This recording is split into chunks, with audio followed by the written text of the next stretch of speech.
Welcome back to Crowdsource Carry. Today, I had the opportunity to speak with Chris Kluwe, who is a former NFL punter for the Minnesota Vikings, my home state.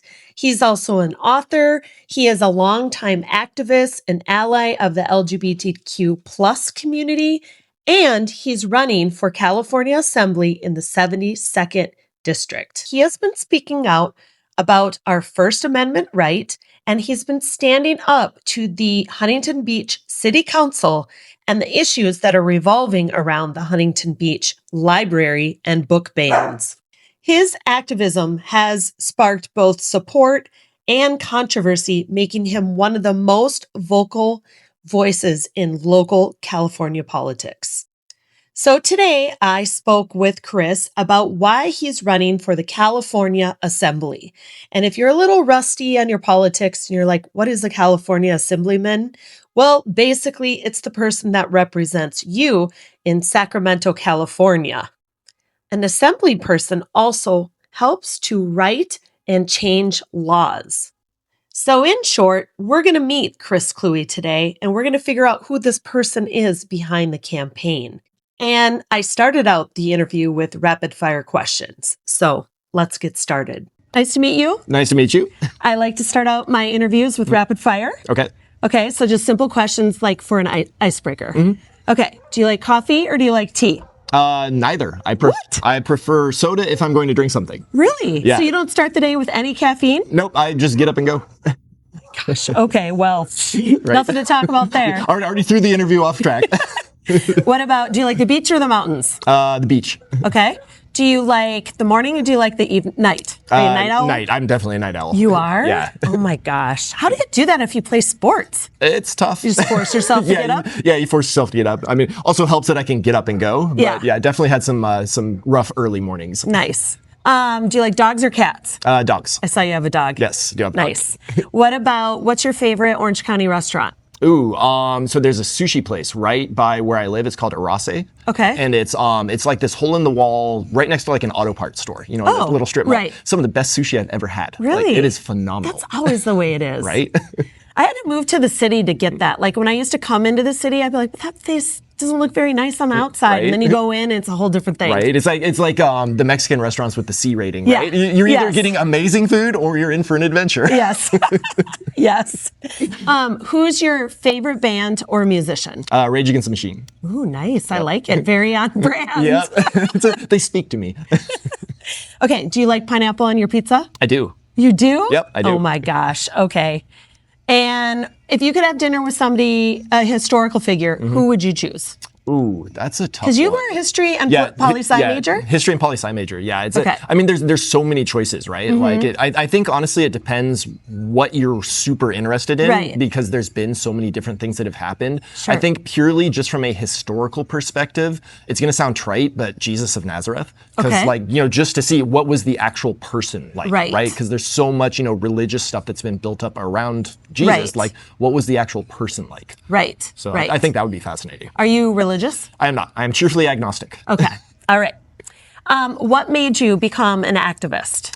I was in a position to help people, and Okay. I was asked to help them, and I thought about it, and I said, yeah, I do want to help them, because if I was ever in trouble, I would want someone to help me. Right. Can you tell us a little bit about what that was or no? Sure, yeah. So when I was in Minnesota playing for the Vikings, it was my 8th year with the team. There was a group that's going to pass an amendment that would have banned same-sex marriage in the state. And so I was approached by another group called Minnesotans for Marriage Equality that asked me, hey, would you help us defeat this? Because they'd seen my social media presence, seen what I talked about, and they're like, we think you would probably be interested in this. Sure. And I thought about it, I'm like, yeah, I think I would be interested in this. Like, I don't really think we should be enshrining discrimination into a state's constitution. That's so wild that, I don't know, especially because you're from California where same-sex marriage started, right? Right. Well, so here's the craziest part, right? So I'm from California, went to Minnesota. This group that was trying to pass the ban was the same group that had passed Prop 8 here in California. That's where they started. It flabbergasts me how super conservative or super religious groups are here in California. Right? But they're here. Oh yeah, no, they're definitely here. I think by numbers, we're the state with some of the most Republican voters in the country, just because we have so many people living in the state. Sure. Sure. I was going to ask you how you became an ally to the LGBTQ plus community. Yeah, I mean, they asked me. Like, Yeah. I've always believed. So my core philosophical belief is that I want to treat other people the way I would like to be treated, Sure. and then the converse of that is how I treat other people is how I expect to be treated. Right. So if I don't work to help other people when I'm in a position to do so, how can I ask for their help when I need help? Right. I love that. Okay, well, speaking on activism, you are the guy that got arrested at City Council, Yes, right? you may have seen me on TikTok or social media last February. Can you tell us about what led up to that? Because I'm assuming you didn't just like walk in there and you're like, you know what, today I'm going to do it. I'm just going to get arrested. Today is Arresting Tuesday. And also, did you know that you were going to get arrested? Yeah. So I was like 60-40 when I walked in, because I was like, okay, like I feel like I'm going to make a stand, but we'll see. And then once the council started going off on their usual spiel, I'm like, okay, yeah, no, I definitely need to do something. But kind of the background for it is our Huntington Beach City Council had been attacking our public library for about 3.5 years at that point. It had started with a ban of books from the children's section, primarily LGBTQ plus books. Then they tried to install a book banning board after the banned books got pushed back. Then they tried to privatize the library, and then they tried to put a MAGA plaque on the library for its 50th year anniversary. And that's the point where I was like, okay, they're not listening to us. Like, clearly the community does not like what they're doing to our library, but they just don't care. Like they're going to do whatever they want to do. And so that's, as a history and poli-sci major, what you do when your government stops listening to you is, okay, you've given your feedback, you've made your concerns known as a citizen. Now it's time for peaceful civil disobedience. That's the next step. And so, looking at the lessons of like the 60s and the 70s, right, the civil rights movement, okay, peaceful civil disobedience means I'm going to step out from behind the lectern. I'm going to approach the dais, and I'm just going to say, this is so important that I'm willing to get arrested to let you know that this matters. Right. And, and it resonated because, like, I think, particularly at that point in time, so this was back when the Doge goons, right, were going through Treasury and Social Security, and like none of our elected officials were doing anything about it. Right. And I was like, why isn't anyone stepping up, right? Where's our John Lewis? Where's our Party of Good Trouble? Like, why aren't our senators or Congress members getting arrested, right? Right. And so I'm like, okay, well, I can't expect someone to do something I'm not willing to do. So I guess I got to show you what to do. So when they arrested you, did they really take you to jail? Yeah. So the jail's right across the way. So the Huntington Beach Civic Center, there's like this plaza, and then the jail is like right there because the police station's right there. That's insane. Yeah. So I didn't even get to ride in the car with the the flashing lights and everything. I always wonder if they smell. Right. Or if they're like sticky. Right. Yeah. All the sweaty people they wrestle down. So yeah, no, they just walked me over, and the police were very professional. They were very courteous, and like now, granted, I am a tall heterosexual white man, so there's a certain level of privilege that comes with that. Right. So yeah, I'm not blind to that.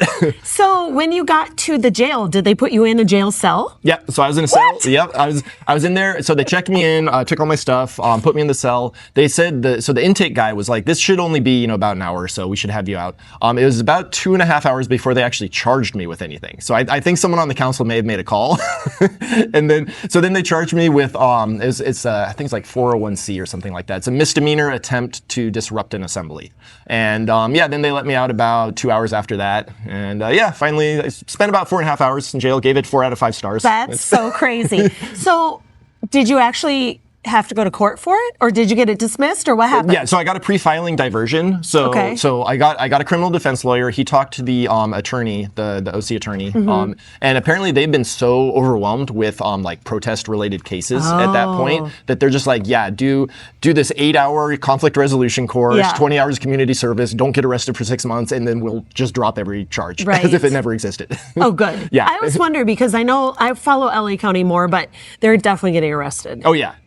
Did you see Butch Twining tell protesters to go F themselves? Yep. So I'm normally at that protest working security. I wasn't there for that one because I had campaign events, but I was here for the most recent one this past Sunday. And because we didn't know if there was going to be a lot of like right-wing folks showing up or not. So it was very low-key. Like there was, there was nothing out of the ordinary. But that just kind of shows how our MAGA city council members act in Huntington Beach. I think what's really sad right now is it is our right to speak out and use the First Amendment and protest. And the right is definitely creating this hostile environment. Like we're all crazy out there and doing crazy, mean things, and we're just not. We're not. Right. Yeah. No, we're American citizens. We don't like what our government is doing, and it is our constitutionally guaranteed right to say we do not like what you're doing. And I think the fundamental problem with MAGA is that it does not view us as citizens as being American.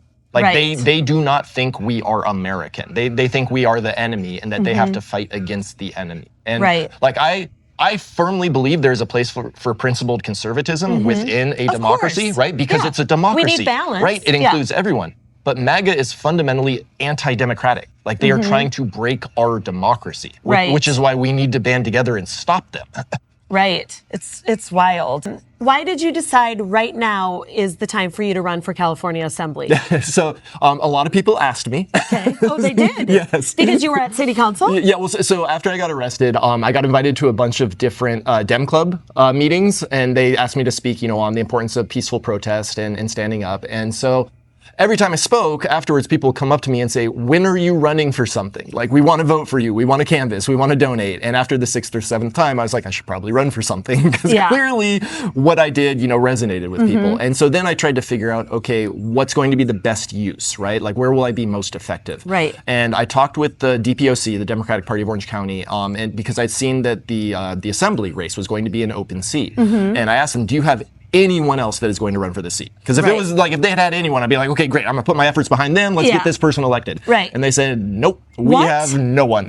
You should run for the seat. So is Gracie Vandermark the current assembly? No, so she's in Huntington Beach City Council. The current assembly member is Diane Dixon, who is running against Katrina Foley for Board of Supervisors. Okay, so she's trying to move to a different position. Yes, and so the strange thing about California is you would think an assembly seat would be more important than a supervisor seat. But the supervisor seat actually gets paid more and wields more power. Which is nuts when you think about it. But yeah, so she's trying to run for that supervisor seat, and then also when I saw that Gracie Vandermark was running for the seat, because of my experience with her as one of our city council members, because of her attacks on our public libraries, I was like, I do not want more MAGA politics in our government at the state level, because I've seen what it does at the local level, and I don't want it happening at the state level. Can you give us an example of something that was super outrageous at city council with Gracie? So there was one time where they had brought in the head guy of the OC Registrar of Voters because they were on this crusade, to claim that, there's like millions of cases of fraud, there's the Democrats are cheating at voting. And so they're grilling this dude like the Spanish Inquisition. And to his credit, he remained very, very calm. And he's answering all these questions, and they're just being jerks to him. And so Gracie brings up this, this anecdote that, I was walking in the farmer's market and this woman came up to me and she said, look, I voted for myself and for my husband. It was that easy, and she showed me the ballots, and then she mailed them in, and the OC Registrar of Voters guy is like, that's voter fraud. Did you report it? And you can see her immediately go like, what? Wait, what? I was supposed, he's like, I'm gonna need to report this now. She clearly didn't understand that her job as an elected official means you have to report stuff like that. Like you can't just use it as like a culture war talking point. Like that is a crime. Right. Did they ever bring up the fact that Maya, the Republican dog, voted in the presidential election? Oh, we had to hear that so many times. But it was a Republican woman. Right. And to the broader point, the system works because it got caught. Yes. Like voter fraud is so infinitesimally rare. And when it does happen, the person gets caught. And that was the point that Bob, I think it's Bob Page is his name. That's the point he kept trying to make is like, yes, if someone wants to commit voter fraud, they can commit voter fraud. But then we will catch them and they will go to jail. Yeah. So like, if you're okay going to jail, then I guess sure, commit voter fraud, but you're gonna get caught. I don't know if this ever made it into like the offline world, but there were people during the LA mayor's race that wanted to vote for Spencer Pratt out of state. And they were like, we're getting buses together and cars. And we're like, aren't you the party that's accusing everybody of fraud? Right, exactly. Yeah, it's all projection. So crazy. It's always been projection. Okay, so you decided to run for assembly because people had asked you, you're involved. They probably knew your face. They heard you speak out. Yeah. I think it's really important for citizens to realize that we have a voice in our government. Oh yeah, no, absolutely. I think that's why I like to do these interviews. We separate the politicians from us. Right. But we're the ones that pay them. Exactly. We're supposed to be public servants. Yes. Like, that's the whole idea. You are serving the public. Like, and also, you're not meant to be a politician for life. Like, Right. the founders never intended for a politician to be a lifetime appointment or job. It was you serve for anywhere from like 4 to 8 to maybe 12 years, and then you go back and keep living your life. Right. What experience in your life do you think will help in your position as California Assembly? Yeah, so being a part of an NFL locker room, I think will help quite a bit because NFL locker rooms are very diverse. You get a broad cross sampling of the nation as a whole. Sure. From, because guys come from all different sorts of socioeconomic backgrounds, all sorts of cultural backgrounds, but you're on the same team, right? You have to figure out how to get along with each other. You have to figure out how to work with each other, and then. I'm also a huge nerd, so I helped design a tabletop card game with my brother and a couple friends, and so that was a big part of we need to write rules, right? Because in a game you have to have rules to dictate what your players do, which essentially as a politician you are writing rules. Only we call them laws, right? And so, but also learning to work within the team, learning to understand. Okay, maybe I want this specific thing, but it doesn't work, with what we're trying to do. And so being able to compromise it and talk out where's the best solution for what we're trying to get done. Right. And that's one of the jobs that you have as an assembly person is actually implementing the law or writing the law? Right, so both. Well, so writing the law, and then potentially changing it if it turns out that the law isn't working the way it's intended. And so I think quite a few of the issues we're seeing in California is that we have laws that have been written or legislation that has been written that hasn't taken into account like corner cases and edge cases, right? Which is where the loopholes are. Right. And so you have bad actors who are like, okay, cool, now we can skirt around the intent of the law while still remaining legal. And as a legislator, you have to have that in mind. It's like, what is the worst possible thing someone could do with what I have written, and are we okay with that? Right. And if we're not okay with that, well, then we got to change how this is written. Right. I'm so curious. I hope that when you win, I can like follow you all the way through. Oh, yeah. No, I'm fascinated on why we get to do what we get to do. Right. Yeah. What do you think is a misconception that people have about you? They think I'm a raving leftist lunatic. when I grew up in Seal Beach, I grew up in Southern California, like I just want to be left alone and I want my government to work. Right. But unfortunately, in order for me to be left alone, that means everyone else has to be left alone. That means the government has to work for everyone, not just one specific set of people. I wonder often if people ever think about, what if we all are the same and we all think the same? Then what? Right? Then we just try to work together, right? Yeah, exactly. Like, I want to see new ideas. I want to see cool stuff that I wouldn't have been able to think of. Yeah. On that note, how would you represent Republicans and independents that look at you like, oh, he's a radical leftist, he could never represent me? Right, yeah, so the big thing there is that I will always listen to you because, again, like I said, I played with guys from a wide variety of backgrounds and I was able to get along with all of them. Like, I understand we're gonna disagree at times, but at the end of the day, we're all Americans. We're all supposed to be on the same team. And I want for you what I want for me, which is I want a roof over my head, I want food on the table, and I want tomorrow to be slightly better than today. Like, that's really the big thing. But then in terms of actual legislation, for the district, we need to be able to get money from Sacramento back to the district in order to make things happen. We have a Democratic supermajority in the assembly, which means that you need to be in the room where decisions are being made if you want money to come back to the district.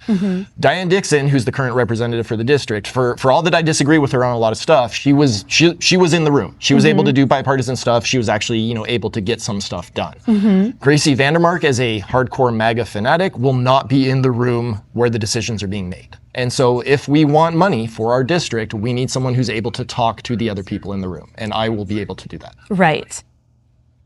What is something that you disagree with in regard to your party? Like, what is something that you... a lot. Right. So I'm not just running to take on MAGA and the Republicans, right? I'm also running because if what the Democratic Party was doing worked, we wouldn't be in this position. And we see that so many of the people that are in charge, primarily at the national level, because there are no term limits, at the state level there are term limits, but that what the Democratic Party has done has led to the situation we're currently in. So empirical evidence is, it's not working. So we need to move past the idea that the Democratic Party is the party for corporate mindsets, for big money mindsets. And the Democratic Party has to go back to being the voice for everyday working people, has to make sure that everyone has opportunities to succeed and thrive. And that's going to mean taxing wealthy interests. That's going to mean bringing corporate power under control. And a lot of Democratic politicians don't want to say that because then they don't get donations for their campaigns. Right. But I don't want to do this job forever. Yeah. I want to solve some problems and then go back to being happily retired, because I was very happily retired. Yeah. I worked really hard to get there. Yeah. Yes, you did. You did.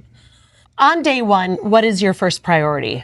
Addressing the affordability crisis, because we've taken steps in that direction. I mean, with housing, most recently, but we need to keep taking further steps. We need to make sure that there actually is enough housing for everyone. Primarily it's like the starter home aspect of the market, right? It's like the condos, duplexes, townhomes, where you can start building equity. Like so many of the younger generations now, they can't build wealth, they can't build equity because they can't afford to, right? They don't have those starter homes available. So we have to build a bunch of those, but what goes hand in hand with that is gonna have to be public transportation. Sure. We're gonna have to invest a lot more into public transportation than we currently have, because you can't build more housing units and then expect there to be enough parking spaces for everyone, right? Like we have to give people the freedom to move around to their jobs, to the places, where they want to enjoy life. And that means more public transportation. I think it's fascinating how LA, Orange County, we just don't use public transportation. No. I mean, some people do, but not like Chicago, not like New York or San Francisco. Right, and we can. Like if you look at a public transportation map for my district, which is, it's Seal Beach, Huntington Beach, Newport Beach, Laguna Hills, Laguna Woods, Aliso Viejo, Lake Forest. I think there's one transportation hub, and it's at the very tip of Aliso Viejo. The rest of it is just barren. There's nothing there. And think about the economic benefits, right? If we can link Irvine up through into LA, right? Now you have people from LA coming down into OC. You have people from OC able to go to LA. You can afford, to actually live in various places, and then it helps all the stops along the way too, because now you have people moving around, spending their money in different places. Here in Long Beach, business people, judges. I interviewed a bunch of people that are judges. They all take the train to work. That would be nice. But there's also people that are like, don't go on the train, it's so dangerous. Right, it's really not. I took public transportation to my high school, because I lived in Seal Beach, and I went to Los Al, so that's about 20 minutes away, and my parents worked. They couldn't afford to drive me to school, and when I was freshman, sophomore, junior, I couldn't drive. I wasn't old enough, so I took the bus. The bus was fine. I know for my daughter, when she was young, the first public transportation I let her do by herself with one of her friends was the bus from Seal Beach to Huntington. Yep, yeah. It just went down PCH. Right, yeah, it just goes right down PCH, and it's fine. What are the first three bills that you either want to write or support? So, like I said, affordability would be the first, one of the first ones. Public transportation would be a part of that. Environmental stuff. I'd like to see us moving a lot more towards a cleaner environmental future. So, one of the big things there is pushing us to go even more into EVs, right? And not just EVs, but also electric buses. Right. Anything we can do to lessen our dependence on fossil fuels, because for anyone who's paying attention to what's happening in Iran and the Strait of Hormuz, we have to have energy independence from fossil fuels. It's an affordability issue, it's an environmental issue, and that's not to say that we're ever going to get rid of fossil fuels entirely, because there's certain aspects of manufacturing and industry where you need the energy density that is within fossil fuels. But we have to start regarding them as a dangerous resource and a limited resource. Right. So we're not just using them willy-nilly. It's okay, we use it where we have to, but if we can use a cleaner source of energy, then we should be using that cleaner source of energy. Right. And then the third one would be responsible regulation of AI. This is a great one. Yeah, I'm seeing the AI companies try to shove their stuff into everything. And I am not against AI that works, and there are specific niche cases where AI does work. Sure. So parsing large data sets, weather forecasting, novel medical research, those are all areas where AI works, and it works very well.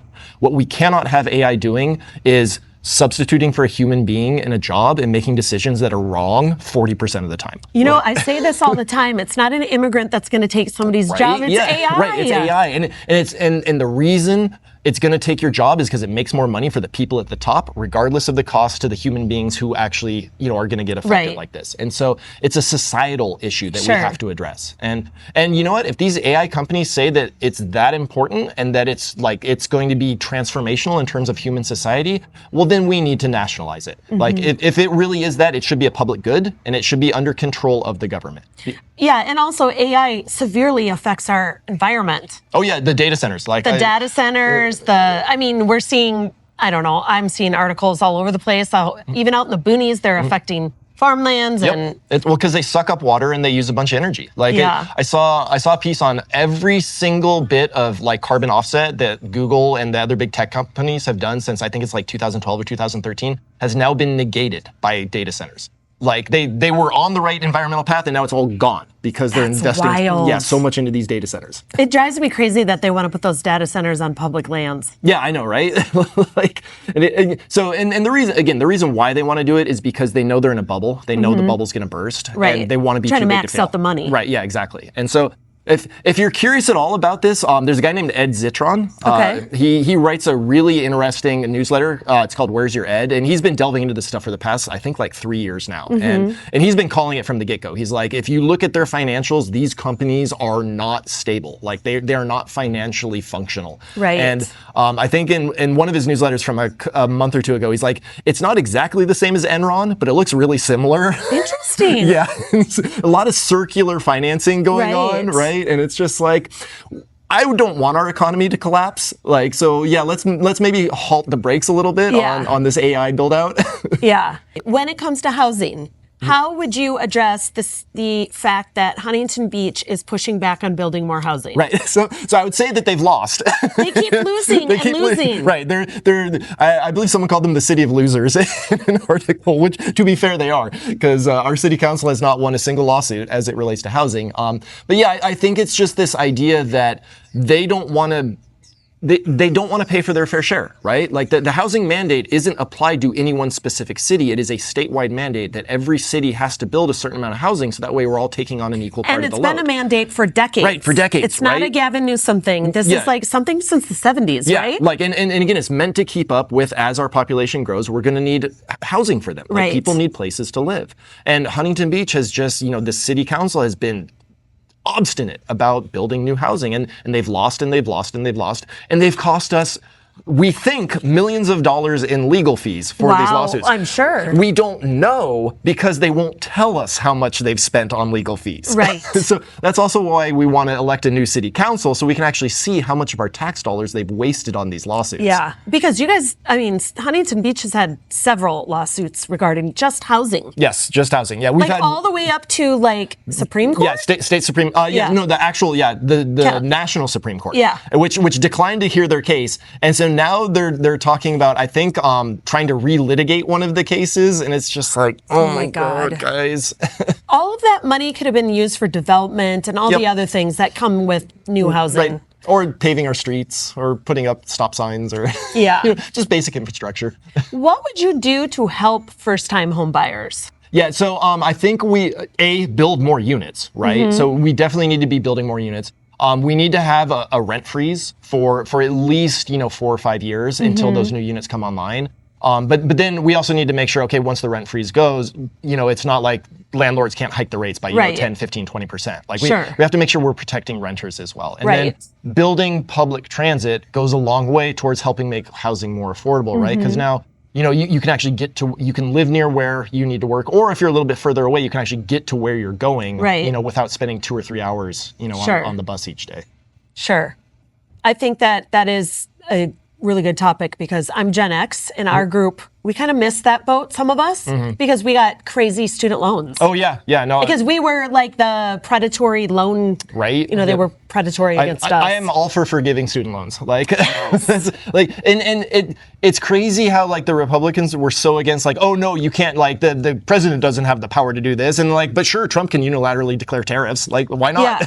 Right? I know. Well, I just think about my friends that are doctors and they have student loans and they're 50. Yeah, it's and that's what we need to move past, is this idea that we're predating on our own people, right? Like we're regarding people and their livelihoods as some sort of economic resource that rich people can just suck dry. Right. And it's not. It should be an investment in our future, in our collective future as human beings.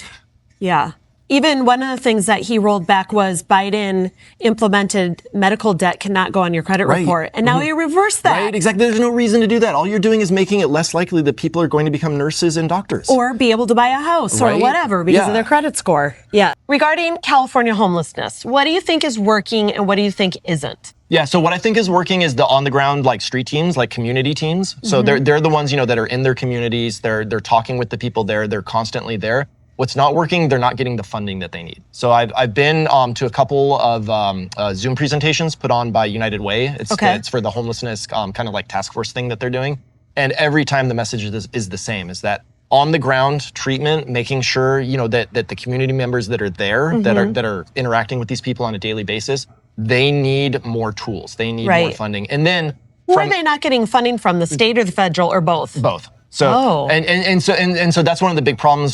So there's a good Cal Matters article on Newsom's funding for homelessness, right? Whereas like they don't really know if it's working or not because they weren't really tracking where where the money went. So that's part of the thing, is that when we do dedicate money, we have to make sure, okay, is this working or not? And one of the other things we also need to be doing is making sure people don't go into homelessness to begin with, right? Because that's where like sort of bridge, interest-free loans would come into play, or just like rent forgiveness for 3 or 4 months that the state covers. I think that people get caught in a trap, like they're just behind a little bit, then they go rent a hotel, and then that costs it's just a spiral, and it brings you down, and then you see, the high rates of like drug use and mental illness on the streets. Well, a lot of that is due to having to live on the streets for a long period of time. Yeah. Like it's just coping. And then it traps you in that homelessness pit. Like it's very hard to get out of it. So we need to make sure that people aren't being forced into homelessness to begin with. Right.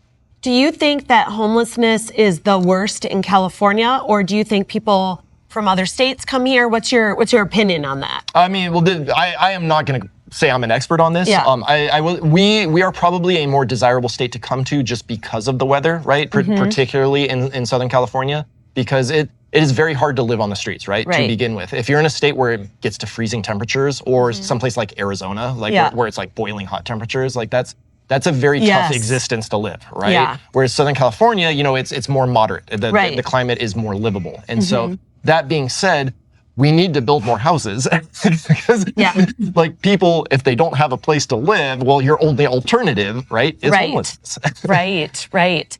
And I think sometimes people forget, like, homelessness is not just the person sleeping on the sidewalk. It's someone in their car. People in their cars or living on somebody's couch. Right, exactly. All that stuff. And again, the more housing supply we have, the cheaper those units are, and the easier it is for those people to remain in a home.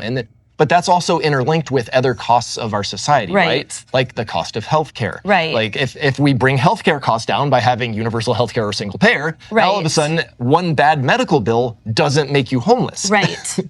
Do you think, in your opinion, that the homelessness situation got worse under Newsom, or do you think that he's the one that actually acknowledged what's been going on for the last 30 years? I think he acknowledged it, but I'm also not a fan of some of the stuff that he did, right? Like the the encampment sweeps and stuff like that. Right. Like that's just that's inhumane. Like these are people's possessions. These are literally like the only things they have left. And yeah, sure, maybe you don't like the way it looks. Maybe maybe it is a dangerous area, and a lot of them can be dangerous areas simply because there isn't anyone there enforcing like public safety or anything. But the answer to that is not to just clear out everyone's stuff and then throw them in a hotel and say, okay, great, you're cured. It's like, okay, how do we treat these people, right? Like, what's our long-term plan towards making sure these people can integrate back into society? Right. I wonder why he did that. Like, what was the point of it? Because he wanted to make a presidential run and he wanted to appeal to Republican voters. That's what I was thinking. It's really I do feel like simple. it's really mean, because I feel like, when you're homeless, you're trying to just get whatever you can just to survive and be comfortable. Especially, I think about homeless women and elderly people. Right, yeah, exactly. Like, I just think about, like, it's such a tough way to live. Yep. I'm going to switch gears a little bit. What do you think about the immigration enforcement that's currently going on? What do you think we should be doing differently? What is your take on that? And how would you please Republicans that are like pro-ICE, all this? Because you have to represent everybody. Right. So I would say to the people who are pro-ICE, the Republicans are like, oh, kick them all out, is that I am old enough to remember a time when DHS was not a thing. Right. We had INS, which was Immigration Naturalization Services. They were not roaming around with assault rifles. They were not crashing into neighborhoods. They were not shooting Americans in the street.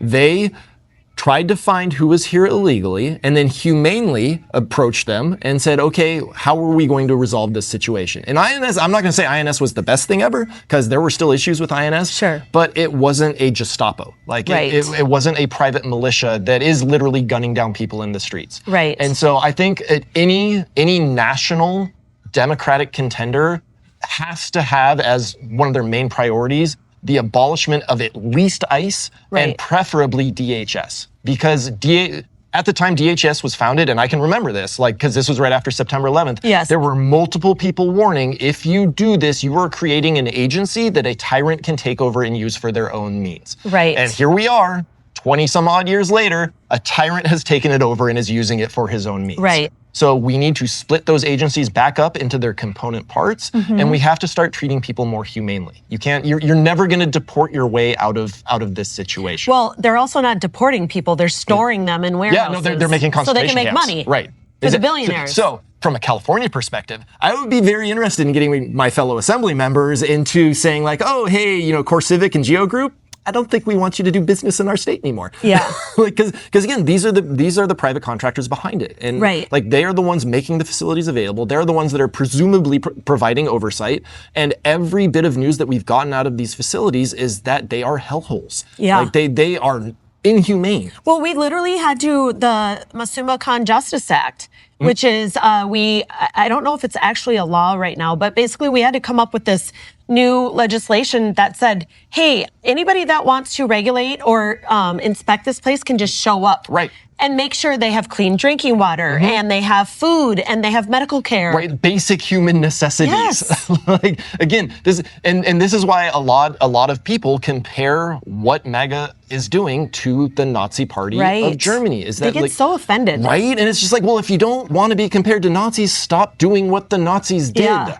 Like it's really that easy. I tell this story all the time. I have a friend, a white woman who's from Wisconsin, who married a Brazilian guy here in California. He had a student visa. She was in the army, then she became an attorney, and they did all the things right, all the paper right, they're married, the whole thing. They took him at his immigration appointment, but they wouldn't let him take his glasses. And then they moved him around to different detention centers in California before he was in Oklahoma. And the only reason why he had some sort of help is because she had a bar card, even though she doesn't practice immigration law. Right. And after all that drama, they were making him sign papers out without glasses. She said he got really skinny, this highly educated guy, and they finally just said, we're just gonna leave. And they left to Spain. Right? Like, and that's the thing. The vast majority of immigrants to this country, they just want to make a better life for themselves and their families. Yes. And they want to contribute to our country. We are actively harming ourselves and our society by engaging in these policies. Yep. I interviewed a guy, he's got a TikTok channel called The Journal. And he owns a harvesting company here in California. And I interviewed him about the lettuce. And he said, you know, his company does go to Mexico and they'll have 3,000 job openings, but 10 Americans will apply. 10. Yep. Again, if Americans wanted to do those jobs, they would be doing those jobs. Yes, exactly. Prop 36 and criminal justice. Okay. What's your take on that stuff? Prop 36 is the one that just recently passed, right? Yes. That's the one that was supposed to dedicate a lot more funding towards like shifting cases into like treatment, rehab, stuff like that. Okay, so what I've read on that, again, I'm not going to claim to be an expert on it, but from what I've read is that the idea is laudatory, but that the funds aren't going towards the programs. Okay. And that's a problem. Because we should be trying to keep people out of the prison industrial complex. Right. Because again, like these for-profit prisons, they want people in prison because it makes them money. And the prisons are also privately owned by the same companies that own detention centers, right? Core Civic and Geo Group. Like if you want to do a deep dive on Core Civic and Geo Group, what you're going to find out is some very interesting information. There's actually a really good book a friend of mine from Minnesota, he's a professor there, co-wrote. It's called Legal Plunder, and he basically went not quite undercover, but he worked as a bail officer for 2 years to do research for the book, and it really just kind of outlines how these private for-profit companies in conjunction with the state itself are used as methods to extract wealth from underserved and minority communities. Yeah, predatory. Right, exactly. It's like very check cashing places. Right, exactly. And so how that relates to Prop 36, right? Like we should be trying to keep people out of that system, particularly if it's for like low-level nonviolent offenses related to mental health and or substance abuse. Like those are things where we should be getting those people treatment. Yeah. Now, in order to do that, we actually have to pay for that treatment. Right. And the problem that we're seeing right now is that there are no funds that actually got allocated for that treatment. Right. And so like I think there was like 830 something cases, and like only 2 or 3 have actually qualified, for the treatment under Prop 36. So they're basically putting the cart before the horse. Right, exactly. Like there was the, okay, we want to do this, but then where was the funding mechanism? Right. And apparently there's no funding mechanism. Interesting. I could be totally wrong on that, but I'm pretty sure that's what I read. Oh yeah, no, absolutely. Like I think as a society, justice should be rehabilitative. It should not be retribution. Right. Like it's not, we're not putting you in jail to punish you and make your life miserable. It should be like, you made a mistake, you need to atone for that mistake, but then you need to come back and be able to be a productive member of society. Like Chris, he was arrested, he was in jail. For only 4.5 hours, but it's the thought that counts. Okay, let's talk about schools.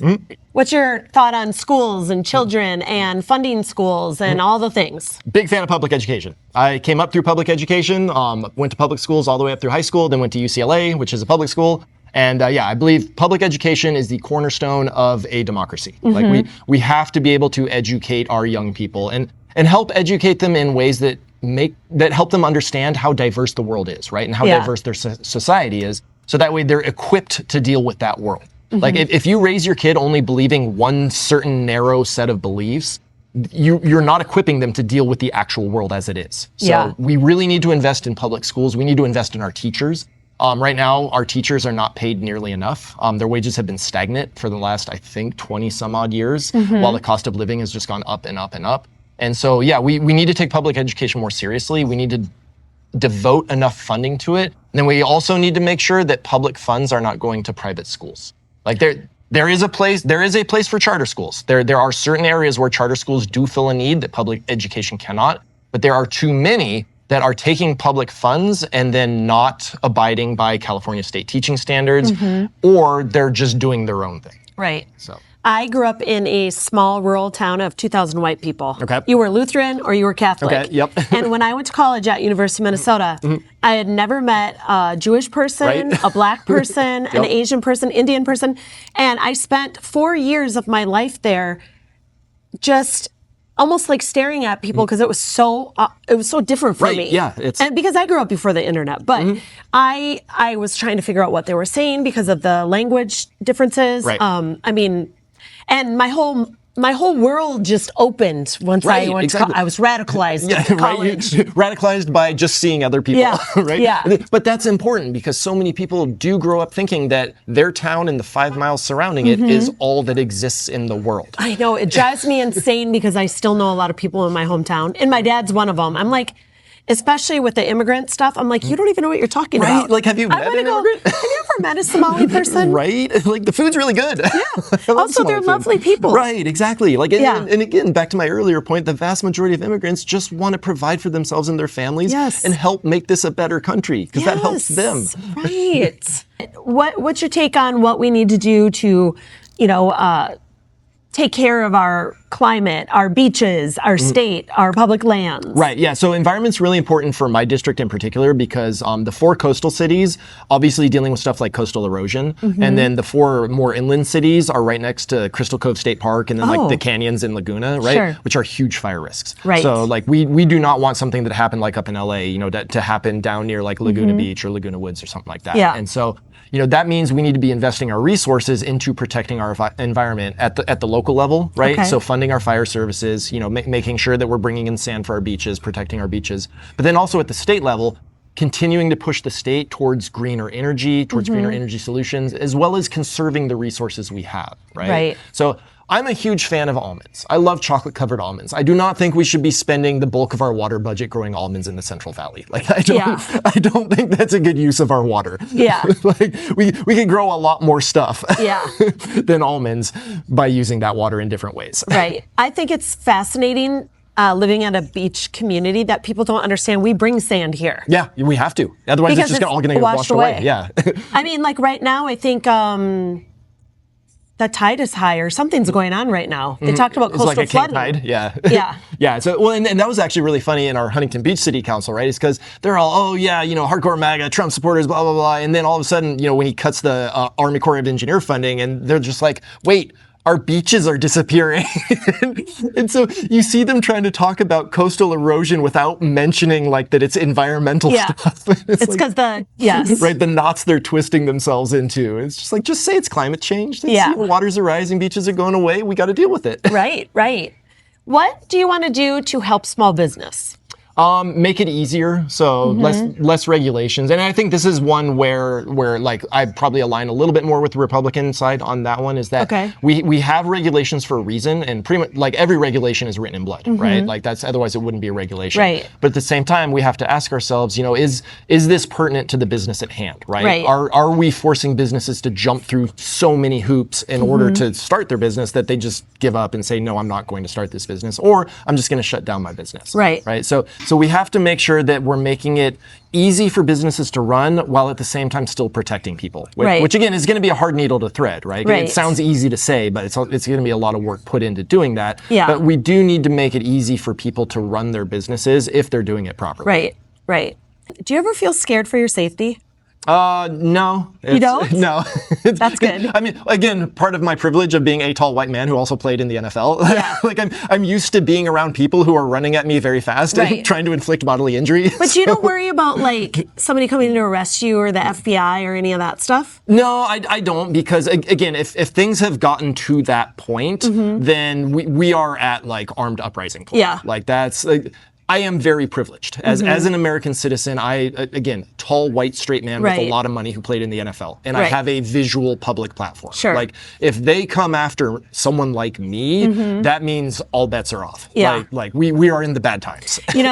Sometimes I hate that I'm a blonde white woman right now, because I think I see it online, they'll go, oh, I thought you were MAGA. And there have been times, especially I was talking about immigration enforcement a lot, and I was like, am I going to get arrested? Like, I'm scared, am I going to get beat up in the street? And then I got to this place where I was like, one of the bonuses of being a blonde white woman right now is if somebody does something to me, I would make the news where maybe a African American or a Latino woman wouldn't. Right. And which is so sad. Right. Well, and that's why I was willing to get arrested in front of the Huntington Beach City Council, because I have the privilege to do so. Right. And that's what those of us with the privilege to do so, we need to be on the front lines. Like we are the ones who need to be standing up and putting our bodies in the way. Like what you saw in Minnesota, right? Like with Alex Preddy and Renee Good, like they were willing to put their bodies in the way. And unfortunately it cost them everything, which is horrible. But again, that is our privilege right now. Yeah. We cannot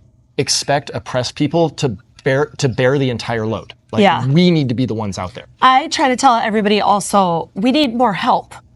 Like it can't just be you or me or the groups that we run in. We need more help in our groups because we're tired. Right. And so a good thing with that, find your local communities, right? So like that was one of the big things in Huntington Beach, is that I got after I started speaking out on library stuff. So before I even got arrested, one of the local community groups, right? One of the local community groups was, they started reaching out to me, like, hey, we see what you're talking about. We think you'd be interested. I'm like, oh yeah, no, send me the newsletter, because I want to know. And then as you get involved with your local communities, you figure out, oh yeah, no, there are a lot of people out there. Like there are a lot of people who believe the same things you do and who are willing to do what they can. And so for those of you who don't know how to find your local communities, go to one of your city council meetings. Like, you don't have to comment. You will find your people. Yeah, you will find your people. Just pay attention during public comment, see who talks, see what they talk about, and then go up to them afterwards and be like, hey, are you involved in a local group? And odds are most of them will be. And they'll be more than happy to give you information on how to join. I always tell everybody, you don't need TV at night. You need a city council meeting because they're never boring, ever. They should be boring. They should be boring, but they're not boring right now. Yeah, unfortunately, the Huntington Beach ones are never boring. Yeah. Long Beach aren't either because people start raising their voices because they feel unheard. Right, exactly. You know, what would you say to the Republicans that are like, well, I voted for this, but this isn't what I wanted with all this stuff going on? So I would say, especially to like small C conservative Republicans in my district, I would love to have your vote because I think I can faithfully represent you. But even if you don't want to vote for me, all I'm asking is please don't vote for the MAGA person. Right. Because they do not represent your values. They do not represent American values. And if you want to come back in 2 years and say, hey, we think we have a better candidate, one that more faithfully represents us, that's more conservative, I'm fine with that. Like that is the essence of democracy. We don't have to agree on everything, but we do have to be able to agree that we are living in a democracy. Right, right. Yeah, we have to all live together. Yeah, like we're all here. We're all in it together. And also, like, change the rhetoric around Huntington Beach. Everybody thinks it's mega. Yeah, no, it's not. It's just they're very loud. Like there's a lot more of us than there are of them. Yeah. We just got to show up. I see it online because they'll go, I'm a blue dot. My neighborhood's not like that. I'm like, you guys have to come out. Right, exactly. Just if all those blue dots appear, all of a sudden, whoa, that's a lot of blue dots. I think there's more over there than we realize. Yeah, no, there really is. Yeah. So thank you so much. Yes, I really appreciate you. And I'm really proud of you for doing this because I'm like you. I started speaking out, I guess, a little over a year ago. And somebody asked me to. Oh, yeah. And I was like, well, I don't know anything about politics. I just know what I feel in my heart, which is you can't be gunning people down in the streets. And, you know. And even though I have a long way to go and a lot to learn, I feel grateful for the people I've met, the most incredible people. And also, I feel like when I'm 80 and you're 80, Yep. hopefully this never happens again, but we'll be like, we were doing the right Exactly. thing. We can look back and say we did what we could when it mattered. And, and really, that's all anyone needs to do. Just do what you can when it matters. Like you don't have to get arrested. Just do what you can. I also think, like, for everybody that feels hopeless and like they can't put their face on the internet or they can't say anything because of their job or whatever, I totally get. But there's other things you can do, like call, write letters, talk to your friends in your small circles, because it just takes getting to one person going, that's actually not true what you think. Right. Exactly. So those little things go a long way. Yep. That's, again, we're all in it together. It's going to take all of us. Yes, it is going to take all of us. Yep.